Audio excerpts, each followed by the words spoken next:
I'm Laurent. I'm Philip. And we're going to try and show you how to do some homebrewing today. Here is where we're going to start by steeping these specialty grains, which means they need to soak for about 10-15 minutes in water that's about 160 to 150 degrees. So what we do is we do this in the kitchen with a smaller pot. That allows us to get this started and then start the rest of the water in a bigger pot out in the garage. So let's fire it up the beast. We do our boils in a 10-gallon pot, which means we're boiling about 9 gallons when the whole thing's going. And especially at that volume, having a propane burner is absolutely essential. So now we are basically transferring the grains, and what we want to do is end up taking out all the solid grains that are left, that have been steeping for about half an hour, and end up with what is basically just a really unbelievably delicious smelling brown liquid. Really hard to describe just how good this smells. And one of the nice things about it is this is safe to do in your house if you're brewing at home, because this smells good. You get into trouble sometimes with the hops. The hops are the reason why it's good to do it outside or in another building if you can, but nobody's gonna have a problem with this smell in the house because it smells really, really good. All right, so at this point, having strained out most of the grain, we are now going to pour the steeping liquid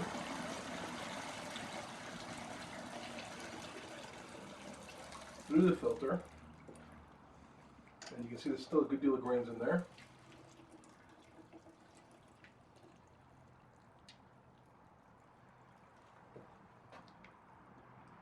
Now what we're doing is we're starting to top off the pot. We're generally going to have a boil of about 9 gallons in this pot because it's a 10-gallon pot, but we need to leave a little bit of headroom at the top to make sure that as the boiling happens, and then especially when you throw in the hops, you tend to get some foaming that happens. We're adding a fair amount of water now because we know it needs to go in. Once we get this up to a boil, we'll be adding the malt extract. We'll be topping that up once that's in and we know exactly how much we've got.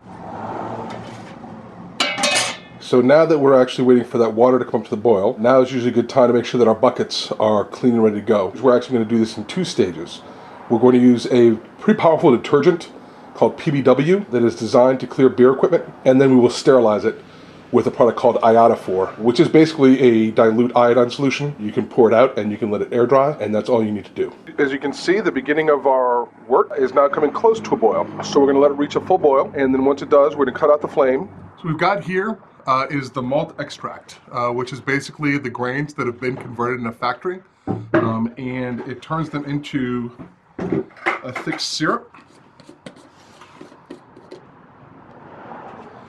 That's a lot like molasses or almost a honey. So we're going to pour it in.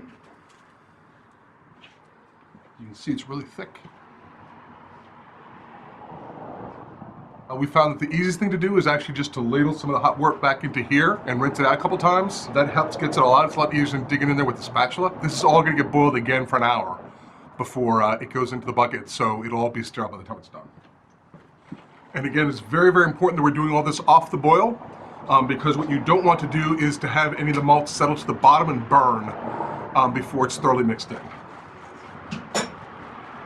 And you want to be careful because the hot water in here and the steam will tend to build up a little bit of pressure inside. So you can see that pressure building up.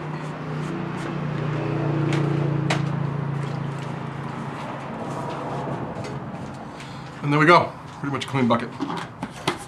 Now that we basically brought 9 gallons with all the extract up to a full boil, it is time to put in the hops. Hops really have 2 ways to contribute to the flavor of your beer. First is that they have alpha acids in them that actually contribute bitterness, and they have essential oils that contribute flavor and aroma. So the hops we put in now are going to boil for an hour, which is basically going to drive off almost all of those oils. So these hops that we're putting in right now are really going to contribute to the bitterness of the beer. Later, towards the end of the boil, we're going to add a couple of different types of hops at different times, and those will contribute less to the bitterness and much more to the flavor and the aroma of the final beer. Here's an 1.5 ounces of warrior hops that are going to go in and boil for an hour. And when you add in your hops, you'll see how that starts to boil up a little bit, right? So you want to add them gradually, because if you add them all at once, especially when you've got a double batch going like this, you can end up with a lot of foaming coming up and actually over the size of the pot.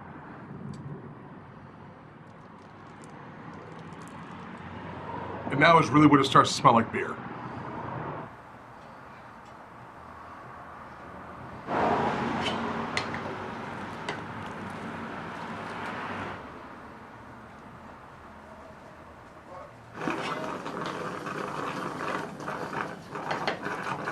So right now what we're doing is we are sterilizing the wort chiller.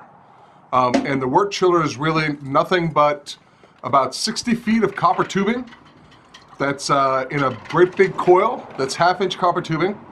And as you can see, it's got 2 hoses coming out of it, 2 plastic hoses coming out of it. One of them hooks up to a garden hose, and the other just runs out. It's just an outlet hose. And when it's time to cool the wort, we're actually going to be running water through that, and we're going to be dunking that directly into the wort, which is why we need to sterilize it right now. All right, and now we're going to gradually add in the second stage of hops, and this is the Amarillo. And because this is going to boil for 3 minutes before we cool it down, it's going to contribute some bitterness, but a fair amount of the oils are also going to remain. So this is generally what you would call a flavoring hop, since you'll be able to taste much more of the specific hops in the final product than you're going to be able to for the Warrior that we put in the very beginning. All right, it's go time. So now we've added the Citra hops at the very end, and we are now killing the flame. Let's give it a good stir.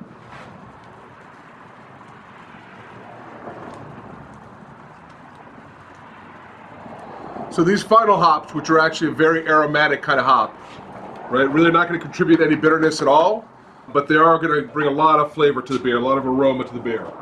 The beer is going to smell like this. So now we've got the wort chiller on.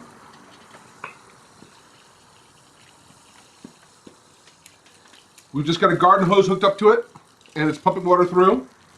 The difference right now in the 2 handles between the one that's coming in, which is pretty cold, and the one that's coming out, which is really hot, is pretty striking. Moving it around like this tends to help circulate it and tends to help a lot more heat go through. And we're down to about 100 degrees in just not even 5 minutes. Yeah. It's a little bit of an investment to either get or to make a wort chiller like this, but it makes an enormous difference. That's huge. Yeah. It's the first time using an easy to read thermometer like this. Yeah, I think we're there. We're right at 75. Awesome. So here we have probably about 9 gallons of cooled wort that is ready to be transferred into a couple of buckets. And then once it's in the buckets, we will pitch the yeast. So one of the first tricks that we learned a little while ago that works out pretty well is to try and create a whirlpool in the wort before we siphon it. All of what's called the trub collects at the bottom in the middle of your pot, and as you siphon, if you come down the side, you tend to pull out a lot less of what's basically spent hops and just whatever else has been accumulating and anything else that's in there. All right, so the whirlpool slowed down. It's time to do some siphoning. Now you're going to see why this is so handy. Rather than trying to start a siphon with your mouth, which can introduce some infection into the beer, this pump system basically allows you to start it mechanically, and then we are just pouring it into the buckets.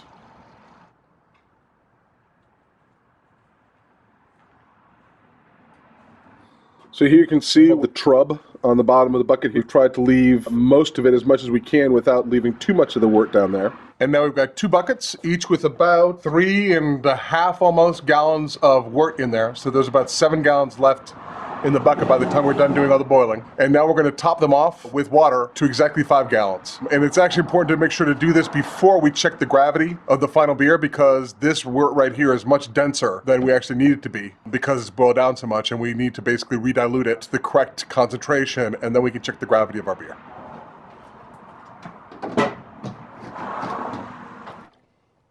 So now it's time to check the gravity, the original gravity of our mix. So we're sterilizing a cup in iodophore.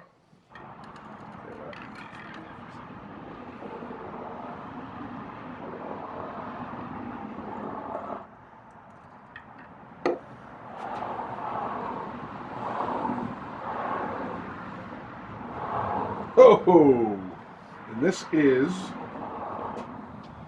1.0, like 6.2, 6.4, which is very high. Not out of the park It's not a high. high gravity beer. But it's, Other beers are higher, but that's about as high as we've made. yeah, exactly. And so this tells us the density of the wort at this point. And this is actually a very important measurement to take for two reasons. The first is that it's going to give you an idea whether or not it basically turned out right, since any recipe is going to give you a target gravity that you should be at for this point. And then also the difference between this original gravity, no matter what it is, and the final gravity when you measure it after fermentation is done, is what's going to tell you how alcoholic the beer is. So you really want to make sure that you're measuring at both times. So whether or not you've made exactly what the recipe expected, you'll at least have a rough idea of the alcohol content of your beer. Oh, that's good. That's really good. So this is your chance to taste it. When you pull it off to sample for the gravity, you do not want to put this back in your wort, obviously. It's going to be very sweet compared to where it's going to be because these sugars haven't been yeastified, fermented, and turned to alcohol yet. But you can start to get a sense of how it's going to end up, especially as you do this more and more. If you overhopped it or you made any mistakes, you'll probably be able to tell at this point. But basically, if it tastes good at this point, but a little bit sweet, then you're in good shape. And this is what's called a yeast starter. And it means rather than just pitching in the yeast straight out of the vial when you get it from the store, you actually build a simple wort and put the yeast into it a couple days ahead of time. And it means that not only do you have much more yeast that you're pitching into it, but the yeast is active and really ready to go as soon as you put it into the wort. It's pretty simple to do. It's not too hard to find out the instructions on how to do it, but it's not something you need to do, especially when you're starting. Because we've got so much yeast starter, we're actually going to divide it into 2 mason jars to just try to get it relatively even.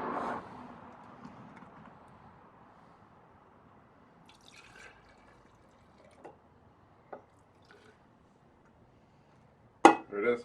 All right. Go, little yeasties, go.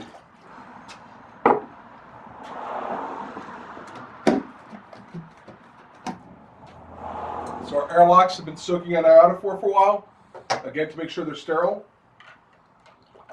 To err on the side of caution, we actually usually top them off with a little bit of the iodophor water. I'm going to use vodka from now on. Oh, that's right, yeah, we've heard that you can use vodka.